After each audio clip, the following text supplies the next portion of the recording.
ಈಶಾನ್ಯ ದಿಕ್ಕಿನೊಳು ಹುಟ್ಟಿದ ಚಳಿಗಾಳಿಯನೇ ಪಾರ್ವತಿ ಬೆವರ ಬಯಕೆಗೆ ಶಿವ ಶಿವ ಅಂತ ಓಡಿಸಿ ಬೆಚ್ಚನೆ ಬೇಸಿಗೆ ತಂದನು.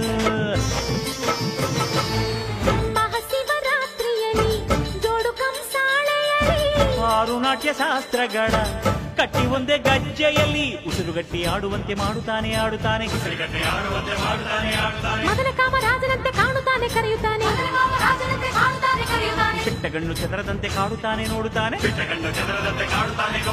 ಇಲ್ಲಿ ಇರದ ಆಟ ಎಲ್ಲೂ ಇರದು ಇರದು ಎನ್ನುತ್ತಾನೆ. ಜಗದ ಬೊಂಬೆಯಾಟವೆಲ್ಲ ತೋರುತ್ತಾನೆ ತೋರುತ್ತಾನೆ ಜಂಗಮ.